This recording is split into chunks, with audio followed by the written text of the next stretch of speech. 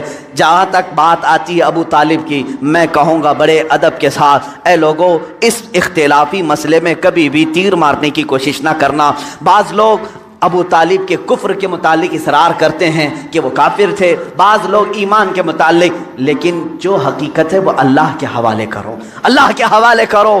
رسول پاک صلی اللہ تعالیٰ علیہ وسلم کو انہوں نے جان سے زیادہ تربیت کی ہے، یہاں تک کہ مکہ والوں سے انہوں نے کہا تھا، جب رسول پاک نے اعلان نبوت کیا تھا، ابو جہل، عتبہ، شیبہ سب نے آ کر کہا، ابو طالب اگر یہ تیری نگرانی میں نہ رہے تو ہم اس کا کچھ سے کچھ کر دیں، تو محمد ہمارے حوالے کر دے۔ جانتے ہو ابو طالب، مجھے بڑی تکلیف ہوتی ہے جب سرے سے کوئی آدمی ان کو بالکل کافر مشرک گردانے، میں کہتا ہوں کف لسان تو کرو، زبان کو روک تو لو، جو معاملہ ہوگا قیامت کے دن دیکھا جائے گا۔ حضور کے چچا ہیں لیکن عشق کی بات تو دیکھیں، وہ مکہ والوں سے کیا کہتے ہیں۔ کوئی محبت کرنے والا ہی یہ جملے کہہ سکتا ہے۔ مکہ والوں سے انہوں نے کہا، اے مکہ والوں سن لو، تم اگر میرے ایک ہاتھ میں چاند رکھ دو، دوسرے ہاتھ میں سورج رکھ دو، تب بھی میں محمد تمہارے حوالے نہیں کر سکتا۔ یہ ابو طالب کے الفاظ تھے جو رسول پاک کے لیے انہوں نے فرمائے تھے۔ میں ادب سے کہتا ہوں، لیکن پھر ساتھ میں ایمان و کفر کا معاملہ اللہ کے حوالے کرتا ہوں، اس لیے کہ اس پوری قوم کو نہ جنت دینا ہے نہ دوزخ دینا ہے، نہ قیامت کے دن تمہارے ہاتھ میں فیصلہ ہے نہ میرے ہاتھ میں فیصلہ ہے۔ ابو طالب جنت میں جائیں گے کہ جہنم میں جائیں گے، میں کون ہوتا ہوں فیصلہ کرنے والا؟ نہ اعلیٰ ملائکہ میں سے ہیں ہم، نہ فرشتوں میں سے ہیں، بلکہ اللہ رب العزت کے حوالے ہے یہ فیصلہ، ہر ایک کے جنت و دوزخ کا فیصلہ۔ بہرحال 12 سال کی عمر میں ابو طالب نے رسول پاک کو اپنا ساتھی بنا لیا۔ ایسا مجھے بتاؤ، ابو طالب پر جب بھی باتیں آئیں ادب کے ساتھ کہو، ادب کے ساتھ کہو۔ میں نے ابو طالب کو بہت پڑھا ہے، وہ رسول پاک کو چھوڑ کر ایک لمحہ بھی نہیں رہتے تھے، ایک لمحہ نہیں رہتے۔ 12 سال کی عمر میں جب انہیں یمن کی تجارت پہ جانا تھا، ابو طالب نے انہیں چھوڑا نہیں، رسول پاک کو تجارت کے سفر میں ساتھ لے لیا۔ بیچ راستے میں ایک جگہ پڑا ہوا، وہاں ایک راہب تھا، عیسائی راہب، اور اس نے دیکھا، چہرے پاک کو دیکھ کر اپنی کتابوں میں پڑھی ہوئے ساری علامتیں دیکھ لیا، اس نے مہمان بنا لیا۔ ابو طالب سے پوچھا، تم کہاں سے آ رہے ہو، کون سا خاندان ہے؟ جب انہوں نے بتایا تو وہ راہب کہتا ہے، بحیرہ راہب، اے ابو طالب میری بات سنتے ہو تو سن لو، جو تمہارے ساتھ بچہ تمہارا بھتیجا ہے یہ اللہ کا سب سے آخری رسول ہوگا، یہ سب سے آخری رسول ہوگا۔ تم جا رہے ہو شام یا یمن، وہاں یہودی اس کے جانی دشمن ہوں گے، وہ بچے کو مار ڈالیں گے، قتل کریں گے، لہٰذا تم اپنی تجارت کا سامان یہیں بیچ دو اور واپس مکہ لے جاؤ۔ ابو طالب نے صرف رسول پاک کی جان کی حفاظت کے لیے پورا تجارت کا قافلہ وہاں بیچ دیا، واپس مکہ تشریف لائے۔ ابو طالب نے 25 سال کی عمر تک رسول پاک کی ایسی تربیت کرتے رہے۔ میرے آقا صلی اللہ تعالیٰ علیہ وسلم کی پرورش میں انہوں نے کوئی فروغ گزاشت نہیں کیا، کچھ نہیں چھوڑا۔ جب آپ کی عمر 25 سال کی ہوئی، میرے آقا کی شادی کی عمر ہے، یہ شادی کی عمر ہے، رسول پاک کو سامنے سے پیغام آیا بی بی خدیجۃ الکبریٰ کا، جو مکہ کی طاہرہ تھیں۔ لوگ کہتے ہوں گے مالدار سے شادی کیا، بلکہ آپ کو یہ معلوم نہیں، پورے مکہ میں حضرت خدیجہ کا ایک لقب مشہور تھا، طاہرہ ان کو کہا جاتا تھا۔ حضور کے پاس جب ان کا پیغام نکاح آیا، آپ نے ایکسیپٹ کیا۔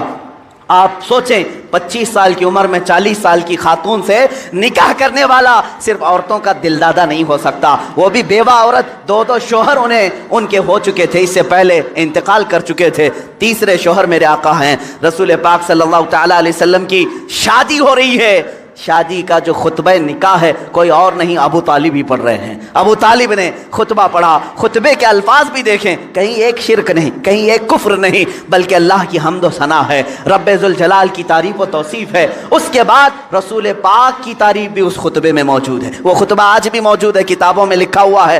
ابو طالب نے جو رسول پاک کے نکاح میں خطبہ پڑھا تھا، کوئی اور نہیں پڑھا، چچا نے خطبہ پڑھا، اور اس کے بعد محمد صلی اللہ تعالیٰ علیہ وسلم کا نام لیتے ہوئے پھر سارے مجمع میں کہا، یہ میرا عزیز از جان بھتیجا محمد ہے، اس سے زیادہ شریف پورے مکہ میں تم لا نہیں سکو گے، اس سے زیادہ حسین تم پورے عرب میں لا نہیں سکو گے۔ اس کے بعد کہا، محمد کا جو مہر طے پاتا ہے وہ ابو طالب کے مال سے جائے گا، خدیجۃ الکبریٰ کو جو مہر دیا گیا رسول پاک کا وہ بھی ابو طالب کے مال سے دیا گیا ہے، رسول پاک کے اس چچا کے مال سے۔ اب یہ زندگی ہے پاک، ازدواجی زندگی ہے، میرے آقا سیدہ خدیجہ کے ساتھ 25 سال گزارتے ہیں۔ 50 سال کی عمر مبارکہ جب میرے آقا کی ہوئی، یعنی 40 سال کی عمر پاک جب تھی تب اللہ تعالیٰ نے آپ کو حکم دیا اے رسول آپ اعلان کر دیں میں اللہ کا آخری رسول ہوں، بتوں کی عبادت چھوڑ دو، ایک خدا کی عبادت کی طرف آؤ۔ یہ حضور کی 40 سالہ زندگی میں جو انقلاب آیا، اب مکہ والوں کی یہاں سے ستم ظریفیاں شروع ہوئیں۔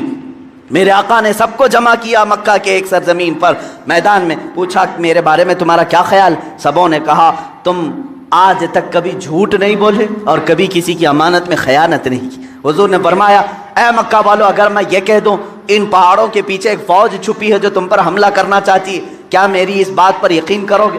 سارے مکہ والوں نے ایک زبان ہو کر کہا آج تک کبھی آپ نے جھوٹ کہا نہیں، اگر آپ کہتے ہیں کہ فوج ہے ہم اس کو بھی مانیں گے، ہم اس کو بھی یقین کے ساتھ تسلیم کریں گے۔ حضور نے فرمایا جب میری باتوں پر اتنا تمہیں یقین ہے تو سنو، میں تمہیں کہتا ہوں اللہ ایک ہے، خدا ایک ہے، معبود ایک ہے، مسجود ایک ہے، ہر ایک کے سامنے سر جھکانا یہ تمہیں زیب نہیں دیتا، اور میں محمد اللہ کا آخری رسول ہوں، اس کی طرف سے اخلاقی تعلیمات لے آیا ہوں، تمہاری روحوں کو بدلنے آیا ہوں۔ جب میرے آقا نے فرمایا سارے مکہ والے ناراض ہوئے، سوائے حضرت علی کرم اللہ وجہہ الکریم کے، کوئی اس میدان میں ایمان لانے والا نہیں تھا۔